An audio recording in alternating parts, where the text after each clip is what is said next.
घूम रहा है।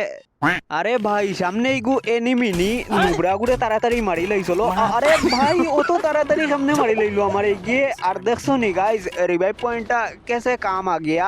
কত সময় তো আমার কাছে লুট আছিল, এরপরেও আমি এনিমিরে মারতে পারছি না। আর এখন তো আমার কাছে লুটও নাই। আর ওই নুবরা আমারে মারার চেষ্টা মাত কার নুবরে।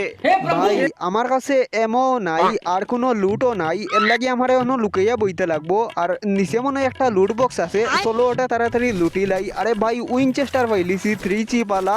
আব আয়েগা না মজা বিরু। গাইস কিতা মনর আমরা গেমটা বুইয়া করতে পারমুনি কমেন্টও ওখানো কইলাও। সামনের নুবরাও গিয়ে একটু প্রবলেম দিতে পারে। আরে ভাই ইগু তো এলিমিনেট হয়ে গেছে গিয়া। আর ওখন আমার কাছে একটা গ্লুয়াল নাই, যাই হোক একটা গ্লুয়াল আইছে। ওখন নুবরা গুর উপরে আমারে রাশ করতে লাগবো। কই রে নুবরা কই লুকাইছস তুই? শুনলে বেটে তোর মতো নুবরায় আমারে মারতে গেলে 7 জন্ম তপস্যা করিয়া আইতে লাগবো শালা।